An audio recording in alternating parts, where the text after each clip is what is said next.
Welcome to the Coast Podcast. I'm Emily, a virtual assistant agency owner who left Amazon in 2019 to build my dream.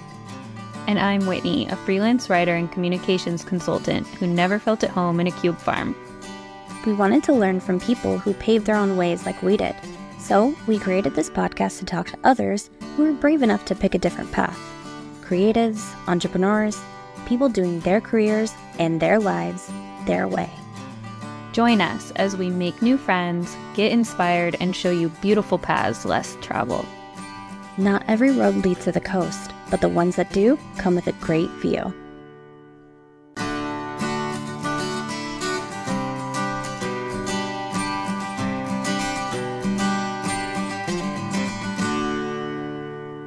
Whitney, we're recording. Oh, we are?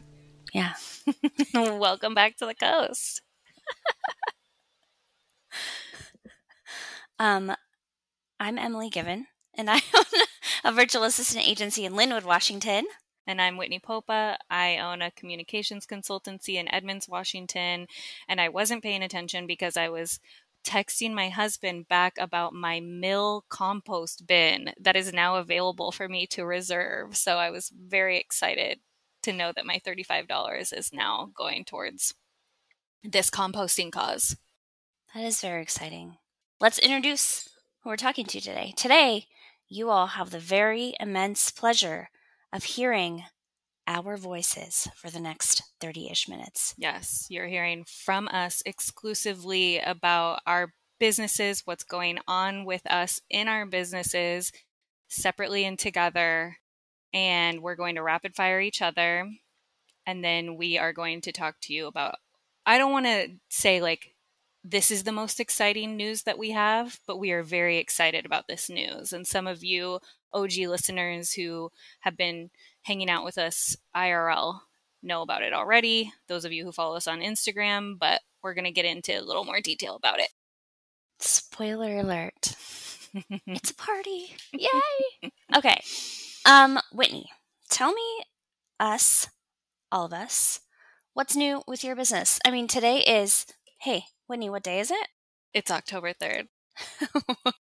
A national holiday. National Mean Girls Day. Yes. So at the time of the recording, it's October 3rd. This will be out next week, so it won't be like super crazy long before we're talking about it. So what's new in your life, in your business on Tuesday, October 3rd? We just celebrated National Mean Girls Day by showing Mean Girls at the local Edmonds Theater for our friend Sam, who's been on the podcast 2 or 3 times. She had this blasphemous thing of never seeing the movie before, so we decided to make it big, make it a coast event, invite all her people, and rent out the theater. And the reason I mention that is that for the coast, I'll start with the coast and then I can go into my business as well, and you can say whatever you want about the coast, but we made the coast an official business. We did. Where we do podcasts and events. And our intention has always been to take the conversations that we have, which are mostly local female entrepreneurs, but not necessarily always that. That just is kind of our niche because that's what we are and what we're curious about and who we roll with. And taking those relationships and conversations and making them real life as well. So this event that we did this past weekend was a little more secret. It was on the down low.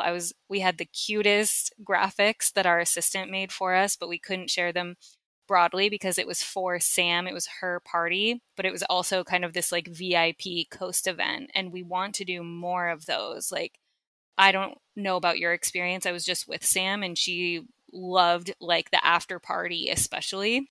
And we were surprised because we're such moms about it. We're like, oh, because the movie was at like this brunch period and then it would have made sense for everybody to go out to lunch, but we took them to a wine bar instead that doesn't really have much food. And so we were like, when are they going to eat? But also they're adult humans. They can take care of themselves. Anyway, we have really enjoyed throwing these smaller parties. And it feels like that is the culmination of what this is. It's not just conversations. It's conversations that become community. And TM, I just coined that. I mean, write that shit down. That's like our new tagline. You're so smart. Oh my gosh.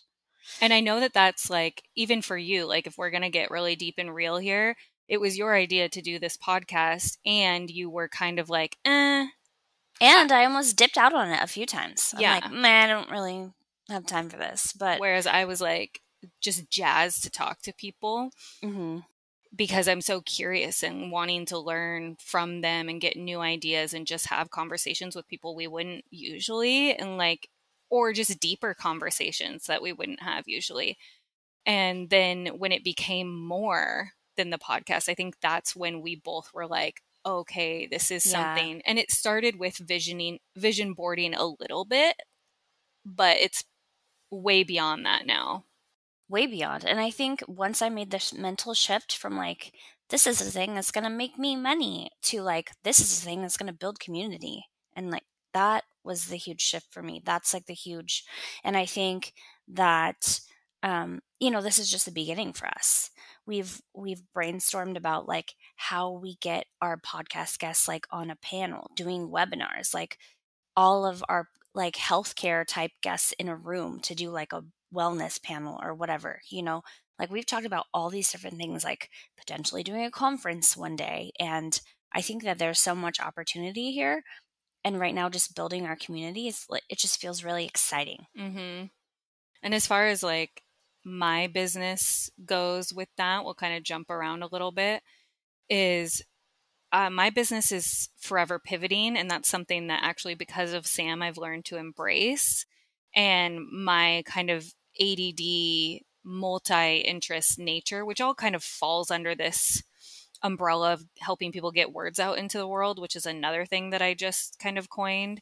I'm expanding my umbrella more soon. And I hate to be that person, but I really just want to save that announcement for later of like how I'm expanding my business and creating another offshoot probably in the new year. I'd like to make that like a beautiful package for you, but there is something brewing and coming that I haven't been brave enough to do yet until actually like we created this community and I started to feel more comfortable and more embodied in like the things that I have to share with the world. So I'm still writing and taking on really vibey writing projects, but I'm expanding to do more of my own, pursue my own creative ideas as well, which has been awesome for me. Like when I did my first workshop last year, I was so like, oh my God, I can't believe people paid me $10 to show up here. Am I giving them enough value? And that very quickly went beyond. And I've become more and more comfortable, especially with doing the podcast and everything, and just owning that I'm a talker and that there is value for me to give to the world and that people want to pay for it beyond just somebody giving me an assignment, me writing words for them and then shooting it off. There's so much more expansion for me that I've really been embracing and stepping into more of that. And then we've been expanding the coast together, and Emilie went on the blocks and got tons of ideas for how to scale her business, which is something I never even considered when we first met. I was like offended when you asked me about scale. I remember that. I mean, it's such an interesting time though, because like, yes, I learned all these things about scale. However, as you all know, I'm a very like intuitively led person.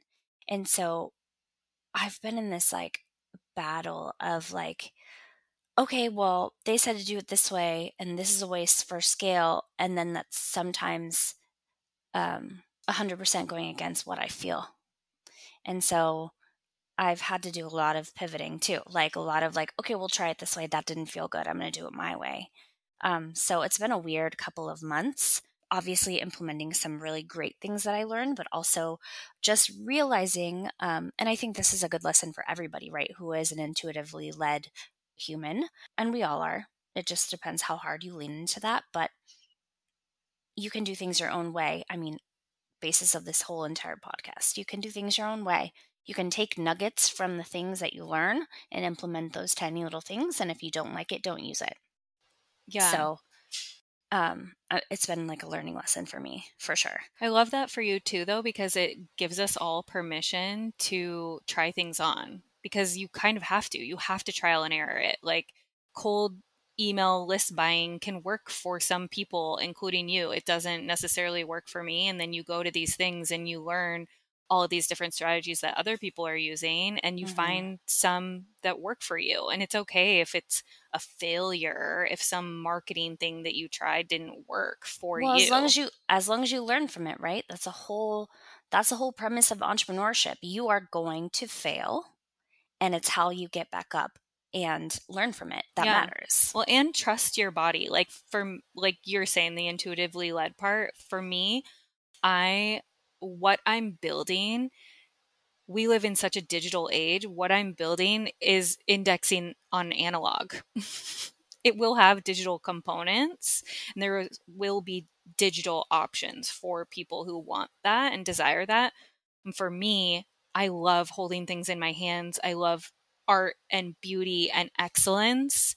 And I feel like, especially in my world where I see a lot of coaches and I get shiny object syndrome of like, do I need to buy their coaching things and do all this online stuff? I offer online workshops too, but I love an analog art moment. And I'm betting on that as something that's going to be big in my future, or at least something that like feels good to my soul. And it's not necessarily like I have to make big money from it. It's great if I do, but I want to create art and give people art that they can smell, hold, experience, that isn't just like, take my online course. And no hate to those.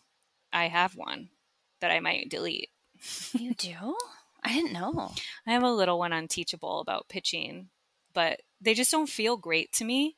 I love to No. consume them, but as far as like creating them, I want to do them a certain way. And I don't think that I have, like, I don't like the back end part of things. Like, bring me in the room, sit me down, create something beautiful together. But if I have like the right team and I do it up to my standards, then fine. But It's so funny because I think that you and I would make like a really great single person together, like I don't like the front end, you don't like the back end. I mean, but you just coined something else though, art, beauty, excellence. Like that's such a great you're like popping off today with your beautiful I've phrases. clearly been thinking about it. So that's what I want my whole umbrella to be: art, beauty, and excellence. I like it. And there's a lot of emphasis in the world right now on mediocrity. Like, I'm all for done is better than perfect in a lot of ways. Like, I'm not talking about art that's perfect, because art cannot be perfect. That's the whole it's not a thing. beauty of it. And creating it and the process of getting it out into the world is emotional and difficult. And the fact that you get it out at all is a victory. But the people who are just like, you can sit at home and make $1 bazillion by doing nothing, there's definitely like a middle ground there. Like, I'm not trying to, my nature is to be in a lot of places, and it's hard for me to feel like I can't be truly excellent somewhere because I'm doing so much that it can feel to me like I'm half-assing it. And then I get feedback that's like, oh my God, you do so much. Like, you're so fast. You're so like great at what you do. Whereas I'm sitting here like, well, shit, I feel like I could have done better if I wasn't doing 1,000 other things. So, I mean, yeah, that, of course you can, but I think you're doing good enough, That used to be my favorite quote, like, don't half-ass two things, whole-ass one thing. But like, that's for people who don't have ADD. Like that. Yeah. That's for people who aren't like multi-passionate, multifaceted humans. Like, who can sit down and do one thing? Right. Not me. That's for No. No, but I think it's good. Like, you do bounce around. You do a lot of different things, but you do them because they make you feel good. You do them because you're interested in them and you want to do them. And they all ladder up to that beauty, excellence, art cause at the end of the day. Like, that's what really resonated with me with Carl, like the widening your lane, because I really do believe, like, especially for people who are multi-passionate, you do have, like, what is your umbrella? and it can be a broad umbrella. I was Yeah. just in like our friend Michelle's DMs about that too, of like, she's like, maybe I should niche down. I'm like, sure, but sustainable marketing is a niche and it's humongous. Yes. I love a duality. Well, and you know, it's like how I mapped out my personal website that I haven't even launched yet. Like, you can map that out in a way that's like, Emilie is a, Oh, I love that. yeah, like I put like everything I want to be: a speaker, an author, a mom, a entrepreneur, and then I'll have my company as a philanthropist, and then so like, what do you want to be, and then build all that out. It doesn't have to be Emilie is a virtual assistant agency owner. Mm-hmm. I'm so many things, and it Yeah. could be that many things. Yeah. That's always been my life journey of don't put me in a box. I've never wanted to be a box. And like, that's why human design is so resonant for me, because I'm not supposed to be in a box. So no wonder I was always fighting with people about putting me in a box. And even your comment this past weekend, we both spoke at WIPA, and how they called me, they said that I was antisocial and awkward. And like, yeah, I am for the wrong people. And then we get in this room of all the people that are for us, with us, love us. And I'm not antisocial and awkward because they're my Mm-mm. people. Yeah. And I wasn't even offended really by that. It just really proved we were right to feel the way that we did about that experience, because it wasn't a healthy, welcoming environment for us. And we talked about like what our lessons were from speaking to that group Hmm. of wedding professionals. It was we each headlined. I recommended Emilie after they had reached out to me. We spoke to like 200 wedding professionals at their quarterly meetings. I was in January, you were in March or May. May. And it was not a positive experience in a lot of ways. And the duality, we learned a ton. We were able to take a ton of lessons out of it, and we recognized that those aren't our people, but there was still value in it. The speaking, I mean, that's something that's coming up for you too. Like, you and I both are trying to encourage each other to get out there and speak more, which is hard for me. And like, I need to really figure out what my thing is, or refine my thing, because I've been feeling a little bit stuck in that regard, because I can speak on like delegation and teaching business owners how to delegate more effectively, which I'm great at. But that's not what I'm like. I am passionate about it, right? But I am also like really, really passionate about like trauma and resilience and how that makes us better entrepreneurs, and trying to figure out that thing. Like, what is my path here? So that's just been a little frustrating to me. But also, the message I keep getting from Spirit over and over and over again is like, quiet down, get quiet, like, cut out all the noise, like, just listen to what's inside of me, which is really, really hard for me. But I have one more thing on my calendar today, and then I have time to just kind of sit for a little bit and listen to myself. And I mean, your meditation practice has like been so instrumental in your days, right? Like, tell us about that a little more. Well, that's changed my life and made me a better human overall. I get up early. I feel like I might want to get up even earlier. The cats are up before I am in anyway, but it doesn't matter. Like if I get up at 5:44, if I'm up, like let's say I change it to 5:30, then the cats are going to be like, okay, 4:30, we're going to start scratching the furniture and slamming the door against the wall and annoying the shit out of you before you get out of bed. So I don't necessarily want to encourage like them to be up earlier than they already are, but I get out of bed and I make my coffee and my lemon water. I light my candles, invite the spirit, my angels in so that we can start our day. So I've just changed this recently and I'm always tweaking it a little bit. Like, the atomic habits thing, like 1% better every week or day or whatever it is. Um, and what's tough about it is like when you're doing things on your phone or computer, then you have that access to just be busy minded. And so I usually listen to like Abraham rampages on YouTube, which are about 15 minutes. And I start with that of like getting in that energy of just like, no, you control your life. Here's ways to think about it, and knowing that everything is always on your side. And I let myself be a little bit like, let me poke around in my like CRM system and like add in invoices or whatever I need to do while I'm listening to that. I kind of like get in the energy and allow myself to like not beat myself up about not being fully present. And so I was doing like 15 minutes of that. And then I would turn on some vibey 400 hertz music or whatever it is. Like YouTube now knows to just automatically move into that kind of different chakra music for me after my listening to a rampage, which is either Abraham Hicks or Louise Hay, some kind of vibey type meditation yelling at you about you're in charge of your life type stuff in a very spiritual way.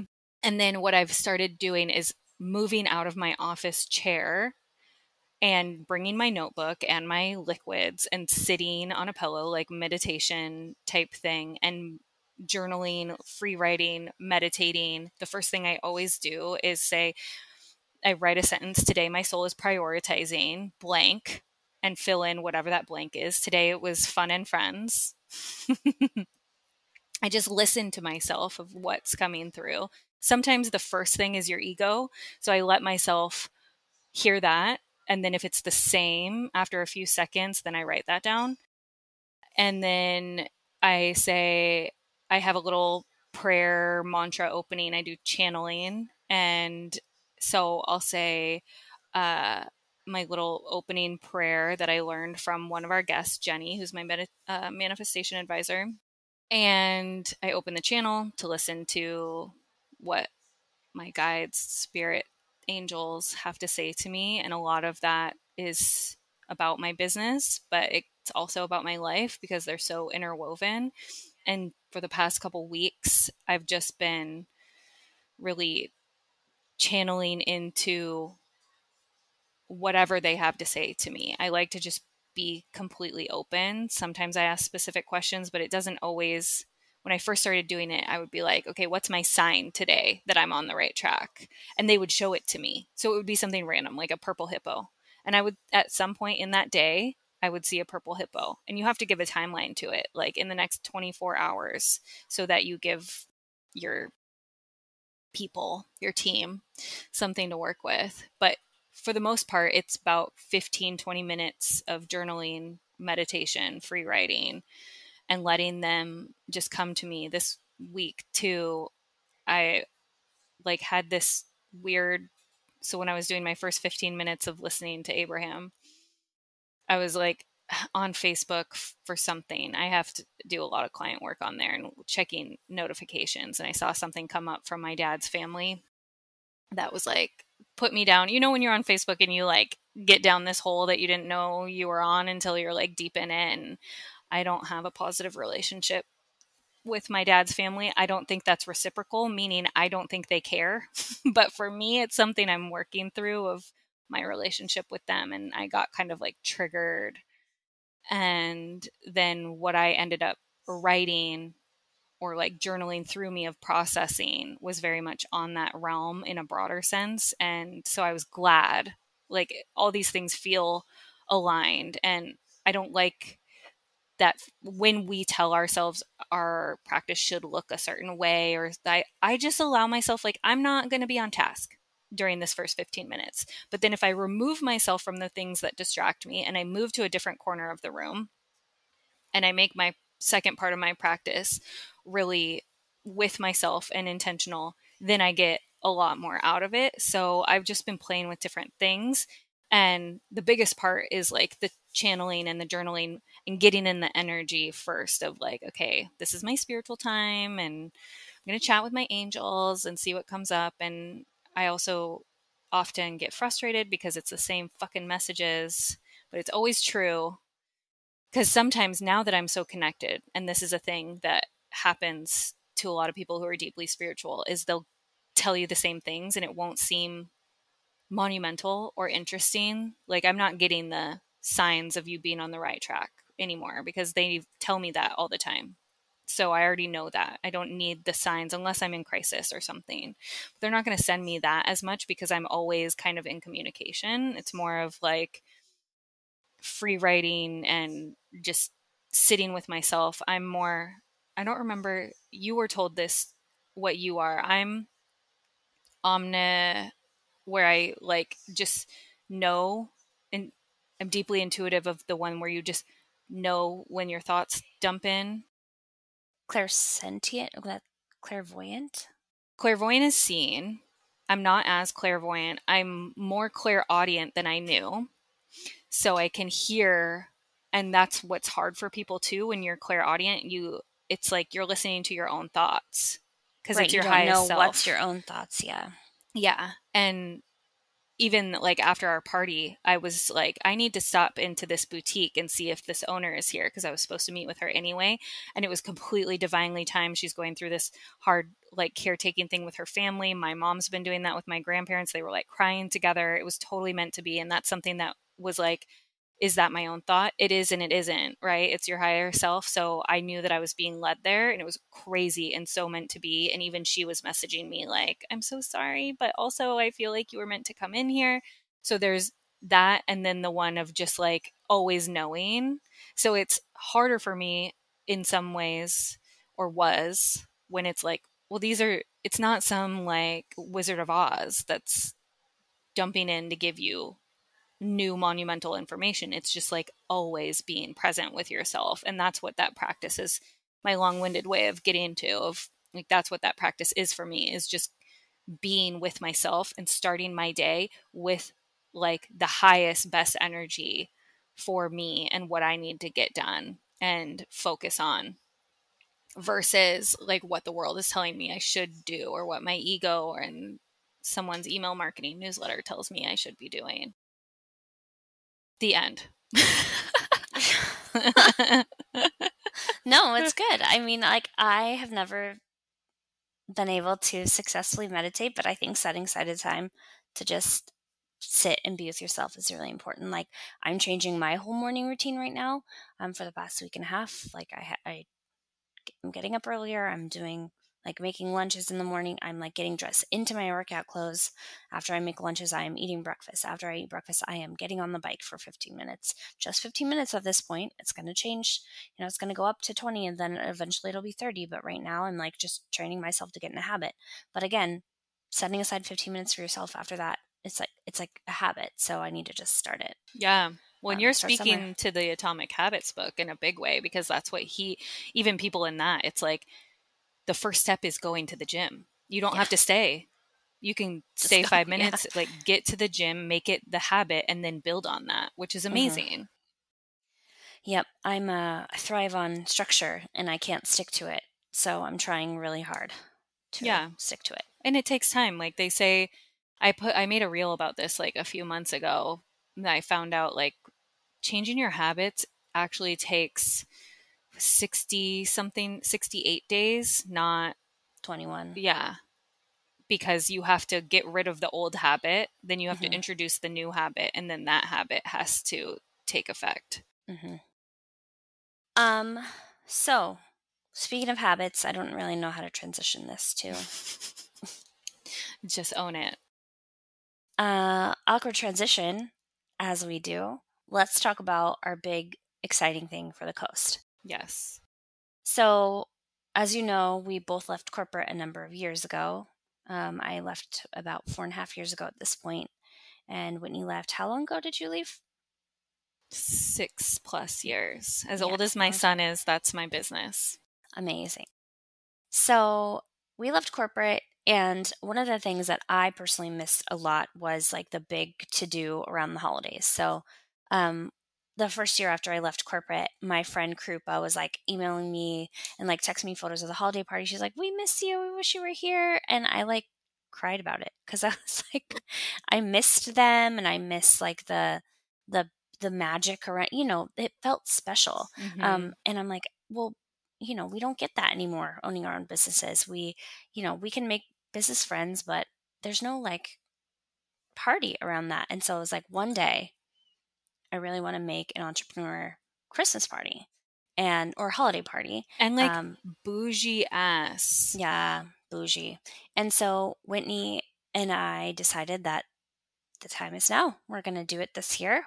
Well, to be fair, you mostly decided it's your brain, baby. You're pushing me out of my comfort zone, and I am promoting the shit out of it. It's going to be But amazing. the back end stuff stresses me out. So you have taken the lead on that, which has been great Yeah. for me.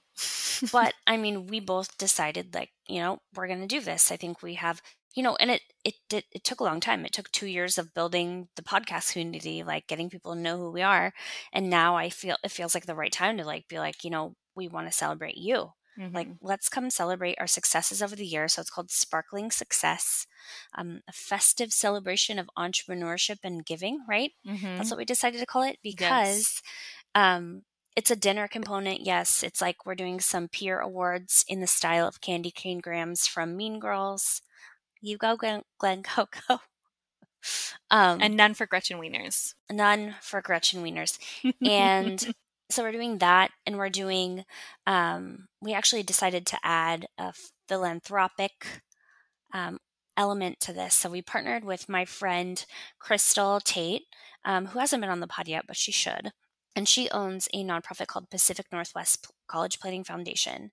And while Whitney and I are both about like you don't have to do college, they also, anyway, we're creating a scholarship out of the auction proceeds to be awarded to students with entrepreneurial aspirations, whether that be vocational school, whether that be whatever job training, whether that be like formal education. So we decided to partner up with her and offer this scholarship. So I think that's going to be really exciting. That's also one of my core pillars and like one of my dreams when I started a business. Like I wanted to be a philanthropist one day, and I can call myself that now. Yeah. Because I mean, I've been going to these, charity events and donating some money, and it's been really, really exciting to see and like making an impact in our community, surrounded by people we love, like, and having a fun party about it. Like, I'm so excited. We're hiring a DJ. We are getting a 360 photo booth. We are going to have food and drinks and dancing, and it's just going to be a really, really fun time. So, and highlight our community and our guests. Tickets available now for early bird until midnight on November 1st. And then we're also taking community sponsors. So we are going to be partnering with lots of local organizations to sponsor, and then also accepting donation auction items for that donation. And those will be all 501c3, right, affable, tax deductible. So I'm really excited about this. Like my wheels have been in motion for a while, just creating the framework, but now like logistically my brain's going, and I'm having a little bit trouble sleeping because I'm like, it's like running through my brain, but it's all exciting things. I needed, I mean, I don't know about anybody else, but personally, this quick onset of fall has a little bit gotten to me. I've been a little bit down the past week or so I needed something to like focus on and look forward to. So I'm excited. I'm going to buy like the sparkliest, bougiest dress ever. Yeah, I'm going to do some body glitter inspired by the girl on Bachelor in Paradise, formerly The Bachelor, who just put on body glitter every day to feel better about herself. Like, yes. Why not? Like that. Yes. You mentioned that in your post, our post. And I was like, body glitter. But I just like really want like a very, very sequiny, shiny, bougie dress, maybe full of rhinestones. I'm not sure yet, but it'll find you. I'm excited. Yeah. And especially to be surrounded by all of our friends, like all of our entrepreneur friends, make new entrepreneur friends. So like if you've never been to an event, if you've never listened to the podcast, which you wouldn't be hearing this announcement if you hadn't listened, but like new businesses, people that don't know anybody, we want them to come too. So if you have a friend who's a business owner and you're coming to this event, invite them. You could even sponsor a table if you wanted to. So you just did that for us at a charity event, and it was amazing just to be able to roll in. It was so fun. Wasn't it so fun? Like, so I sponsored a table for Bridge Disability Ministries because our SEO guy, Jake, hey Jake, his mom is the executive director there. And so he's like, do you want to, get involved with this? And I'm like, yeah, I'll sponsor a table, and, brought some of our close friends, and it was so fun. Yeah, it was It was a good amazing. time. I do want to do one of our new questions with each other. Yeah, In let's our do it. rapid fires. I want you to tell us what's one life experience everyone should have. And I learned this from Rainn Wilson. He asks it on his podcast. I mean, mine are really dark. So are mine. I'm like, go through some trauma. Yeah. Or better yet, realize your trauma and work through it. Yeah, that's big. Because You can tell when people wear it that when they haven't been working it. Exactly. Or if they okay, let's just be real. Every single person in this life has some level of trauma, right? Yep. Like Big birth T, little is T. a traumatic experience. Like, as we just talked about last week on the podcast, like Dr. Kirsten was talking about, like, whether it's a like a vaginal birth or a cesarean, birth is trauma to your body. And so, and not only the baby's body, to the mother's body. Like, it's so, anyway, recognize the trauma, work through it, and find your path forward. Mm-hmm. And so for me, that's like a lot of, I think trauma made me the entrepreneur that I am. Same. For sure. And mine is just like a little adjacent to that. I mean, it's the same thing, but the way that I describe it, and something that has really propelled me forward, is deep grief, and being able to use that as fuel and be able to articulate it and help others going through something that's just, you feel like you can't get off the floor type thing. And I'm kind of a person who's like, even when my ex-boyfriend cheated on me in college and I was having panic attacks and crying, studying for my French final, like I was like, like through the tears, I was like, I will not get an A on this test because he did me dirty. And that's kind of how I feel about grief. And I understand everybody's different and they have their journeys. But for me, I've really tried to channel it as fuel. And also, like, before this, like the place that I was at was I would intellectualize it. I still intellectualize it, obviously. But being a person who's now open to feeling my feelings, and even like watching The Voice and seeing them do their stories, I'm like crying every single singer. Every single time. I'm like, oh, this is a new place for me to be in. But isn't it interesting though? Once you do the healing, you see everything differently. You see an angry person or someone who like is doing terribly messed up things, and you're like, wow, I wonder what happened to them. mm-hmm. And literally you do. You come from a place of compassion and like, wow, like, my favorite quote ever is from, how do you say that? Rumi? I think it's Rumi. The wound is the place where the light enters. Mm. And that is my absolute favorite quote. I like, love it's that. so true. I think about it all the time. Yeah. And so as much as I say too, like my son kicked me in the uterus, like it was all these things that led up to me starting my own business, and starting with when my dad got sick and shit got real for me at work. And I was like, what the fuck am I doing here? Like, they treat me like shit. I'm working my ass off for no money for somebody else. And everybody gets to have their experience, and there are plenty of places where people thrive in a corporate environment. I don't want to be that person, but for me and my personality and what I always knew in my soul that I needed, that was like the biggest. I needed to have my teeth kicked in order for me to really wake up and pay attention. And that was the first time that I got that nudge. And it wasn't until almost 5 years later that I left. But the way that they did me dirty when my family was suffering its biggest, most complex and layered and messy loss I hope I ever have, then that was when I was like, all right, I'm awake now. Yeah. And yours was the EJ birth, but I'm sure there was stuff leading up to that too. Like, your whole story led up to that. Yeah, it all did. It all did. And it's like my story, I would not have dove into my childhood shit had that not have happened to me. Yeah. And I think, honestly, it's part of the reason why it did happen. Mm-hmm. Like, we needed to crack wide open. Yeah. When I believe that for everyone, like, I could say, like, everyone needs to go to Hawaii, but, like, really, we all need to, like, get our shit rocked and then get back up. What did, Michelle, no, not Michelle, Karina was like, climb a mountain or do something that's really fucking hard. Like, it's true. It's, yeah.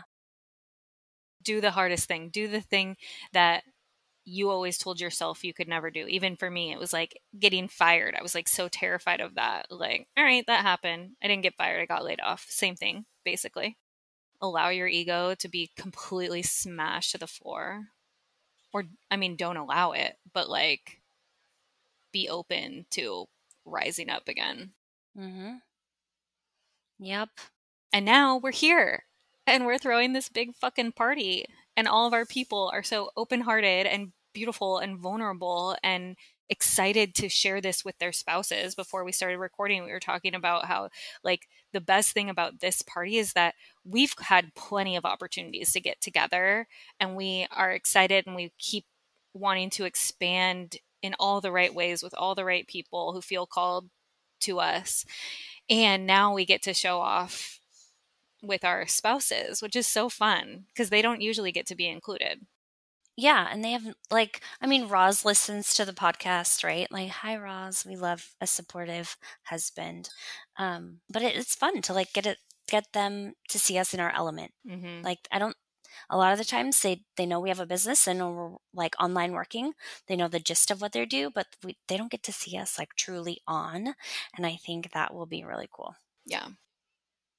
It's amazing.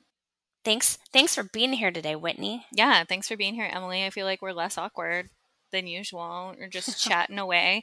I think we should do some of these in-betweeners more often. We'll be back next week with another amazing female entrepreneur that you're going to want to know. And now we get to say our awkward goodbye. Bye. Love you. And by the way, links for the event will be in the show notes as well. Oh, that's so smart. Oh, gosh, she's so smart. Yeah. Okay. Bye, you guys. We love you.